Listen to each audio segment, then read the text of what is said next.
দর্শক, এই পর্যায়ে উপজেলা নির্বাচনের খবর নিয়ে পটুয়াখালী থেকে যুক্ত হচ্ছেন আমাদের সহকর্মী মোহাম্মদ ইমরান। ইমরান, পটুয়াখালীর কয়টি উপজেলায় ভোট অনুষ্ঠিত হচ্ছে আজ, আর সার্বিক পরিস্থিতি আমাদের জানাবেন।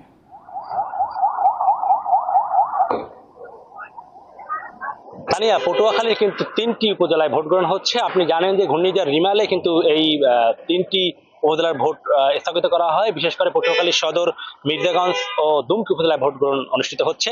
আমরা কিন্তু সকাল থেকেই দুমকি উপজেলায় রয়েছি। দুমকি উপজেলার বিভিন্ন কেন্দ্র ঘুরে দেখেছি। প্রতিটা কেন্দ্রে কিন্তু ভোটারদের সরব উপস্থিতি আমরা কিন্তু লক্ষ্য করেছি এবং বেশিরভাগ কেন্দ্রে কিন্তু আমরা এখানকার নারী ভোটারদের উপস্থিতি লক্ষ্য করেছি। আমি এই মুহূর্তে রয়েছি দুমকি উপজেলার জয়গুন্নেসা মাধ্যমিক বিদ্যালয় কেন্দ্রে।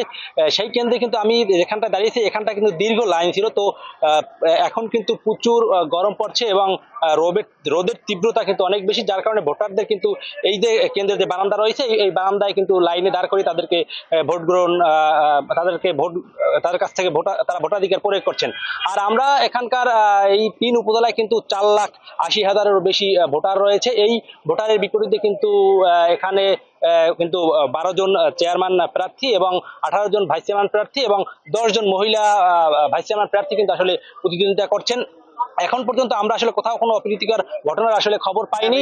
আরেকটি বিষয় আমি আপনাকে জানিয়ে রাখি যে এখানে কিন্তু প্রতিটা কেন্দ্রে আমরা দেখেছি সকাল থেকে যে এখানে জেলা প্রশাসক এবং পুলিশ সুপার সহ যে সকল আইন শৃঙ্খলা বাহিনী রয়েছে তারা কিন্তু মাঠে টহল দিচ্ছেন। বিশেষ করে এই উপজেলায় কিন্তু 3টি উপজেলায় কিন্তু 36 জন নির্বাহী ম্যাজিস্ট্রেট কিন্তু আসলে দায়িত্ব পালন করছেন এবং এখন পর্যন্ত কোথাও কোনো অপ্রীতিকর ঘটনার খবর কিন্তু আমরা পাইনি। তো তা নিয়ে আসলে পটুয়াখালীর উপজেলা নির্বাচন পরিষদ উপজেলা ভোট নিয়ে এই ছিল আমার কাছে সর্বশেষ।